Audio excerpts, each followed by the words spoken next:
Today about emotional baggage check. Emotional baggage check. Oh, you're welcome, Jessica. And the reason that I thought this was kind of timely is the other day I did like a really quick Periscope. I was driving to pick up my kids. I was sitting in traffic. And I began talking about something funny that my daughters did.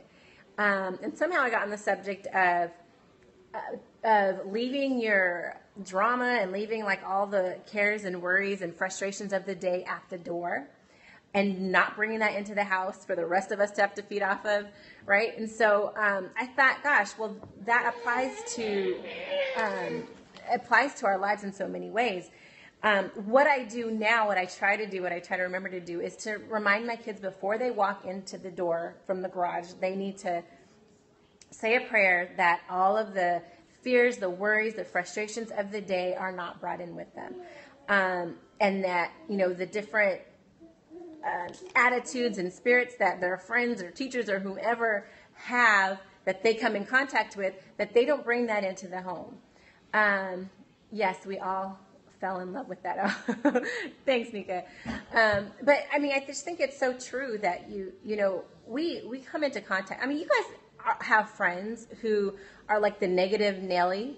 They're always saying something negative. They're always like the person that you don't want to invite to the baby shower. You know what I mean? And the reason why you don't want to invite them to things is because of the way that they make you feel when they're around you. And then suddenly you have an attitude and suddenly you're frustrated and upset and you're like, what? Why am I upset? Why am I rolling my head and twisting my mouth? And it's just people's attitudes, people's frustrations, people's spirits, they rub off on us, because that's just, again, human nature. We are built that way. That's the way that we're built. So, my prayer is that when I come in the home, that I'm not bringing any of those, bad attitudes with me, that I'm leaving those at the door. I'm checking that emotional baggage at the door. And so I think that, as we grow families and as we, move forward in our marriages and our relationships, we meet different people. Outside of the home, we meet different people, and not all of these people have our best intentions, at heart. So it's important that we make sure that we are covering ourselves in prayer, covering our children in prayer, our families in prayer, so that we don't bring any of that into our homes. You guys, I really, really believe that. So that said, I wanted to talk about a couple of ways to, just 3 ways to eliminate some of that emotional drama. Check that emotional baggage at the door.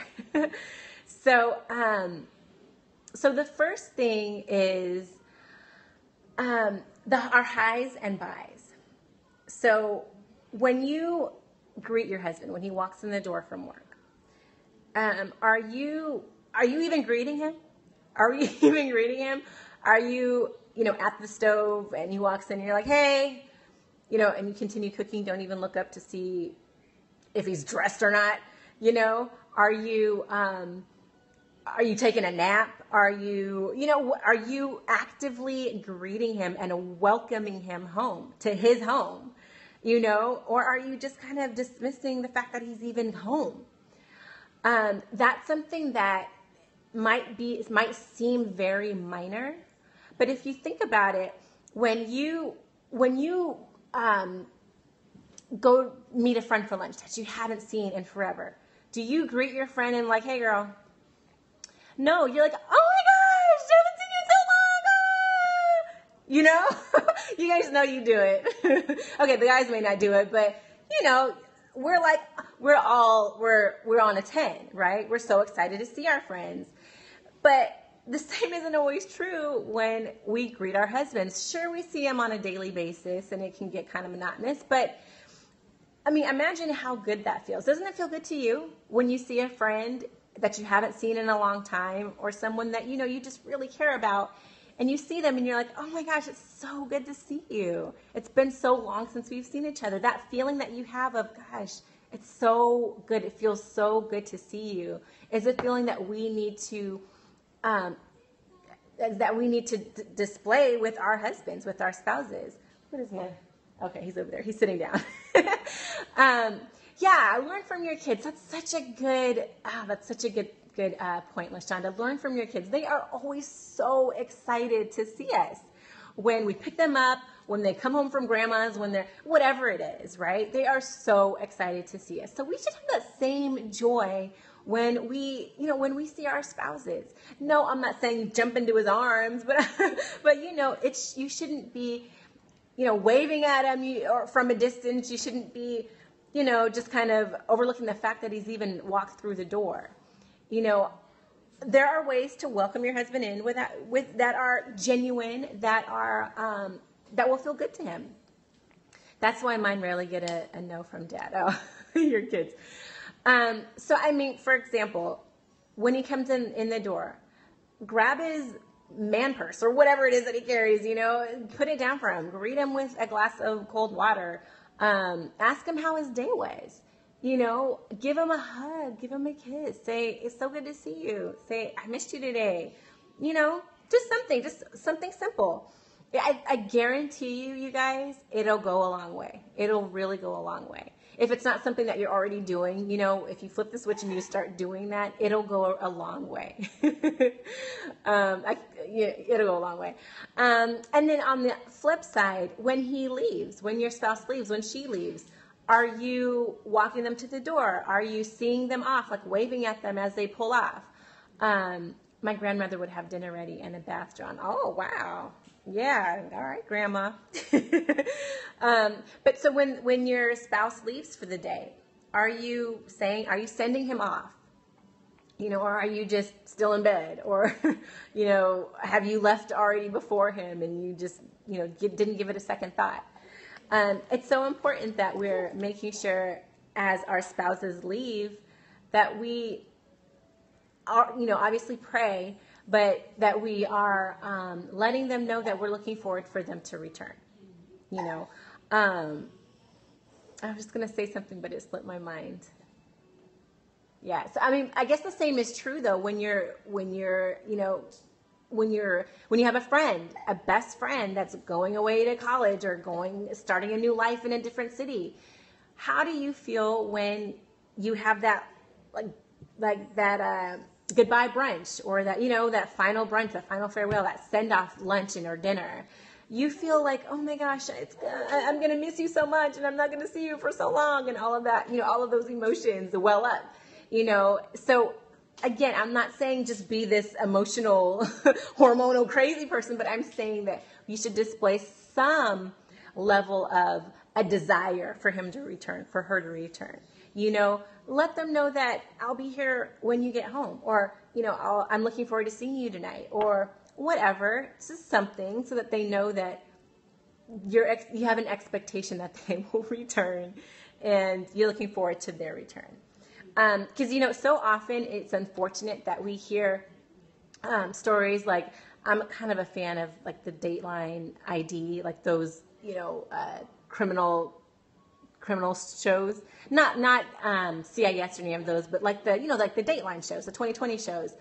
And it's like so often you watch those shows and it's like, yes, her husband left and then, he didn't come home because he was found in the river 4 months later. It's like, you hear about those things that happen and you don't know when's the last time you'll see your husband or your spouse for the rest of your lives, you guys. So treat each day, not necessarily like it's your last, but give each day some attention. Give each time that you are saying goodbye some presence and some attention. Be there. Be focused on telling him, I'll see you later. Be focused on giving him his goodbye hug, his goodbye kiss. Show him that attention. He deserves it. So that's the first thing. It's be mindful of your highs and bys. Examine how you're greeting your spouse. Do you acknowledge him or her? Johnny? Welcome him home as if you're glad to see them. And so, you want to have just as excited as you are to see your friend who's been gone forever or as sad as you are when you see a friend leave. You want to display some type of feeling about how, about your husband leaving, coming and going. Acknowledge it. Acknowledge that he's leaving, acknowledge that he's returning. The other thing is lineup. So, and what I'm talking about is if you're both doing different things, kind of going in different directions, you're not in line. You're not aligned. You're not on one accord. If you're doing things that are, just taking up space that is not leading to the same place, then you'll end up in different destinations. So if you're heading in a different direction on your blog, if you're headed in a different direction on your career path, if you're headed in a different direction on your, your freelance business or an entrepreneurial venture that you're starting up, make sure that you and your husband are on one accord. So while you may be doing these different things, you want to make sure that you both know what the other is doing so that you are headed in the same direction and ultimately reach the same destination. This kind of goes back to the roommate situation, the roommate trap, where you're doing things, you're doing your own life, you're doing you, he's doing him, and you're never really coming back to connect at any point. You're not making efforts to be present with each other and discuss what's going on in your lives. So before you know it, you look up and you're strangers. I can't think of a worse feeling than waking up beside someone who I don't know anymore, that I've grown apart from, all because I didn't take the time, the care, or the energy to make sure that I was communicating with him consistently. So it's really important that as you're moving along your day, doing different things, your spouse is doing one thing, you're doing another thing. As you're moving about your day and your lives doing different things, make sure that you are headed in the same direction together so that you reach the same destination, you guys.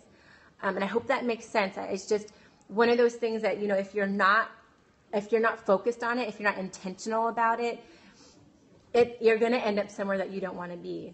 And it won't be a happy place. Yes, it is a two-way street. So yeah, both parties have to. You can't communicate by yourself. You can't communicate by yourself. So you need to make sure your husband is on the same page. Stay interested in each other, yeah, because someone else absolutely will absolutely fill in that lack, fill in that void, and we talked about that before too. Making sure your husband's needs are met so that he doesn't have a lack that he's seeking to fill elsewhere. So make sure everything is lining up. All right. Nika.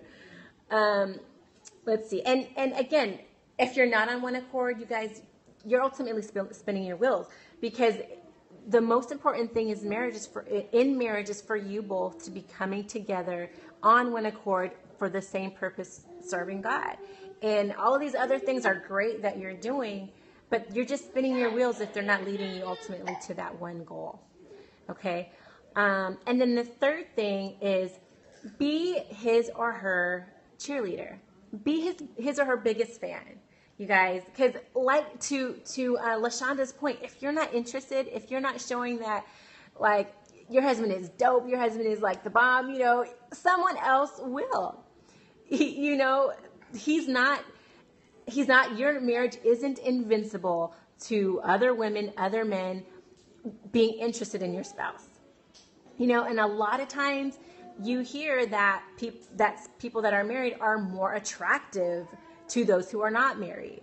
It's that whole, like, wow, he was good enough for somebody to marry, then he's probably a great catch. Well, yeah, he's a great catch. He's married. So, I mean, make sure that you are showing your husband support, showing him his love, being his biggest fan, you guys. Be his cheerleader. If he's got a high score on his Madden 2015, make him a sign or something. Just do something cute, something that lets him know that you acknowledge what he cares about, what he's doing is of value, that he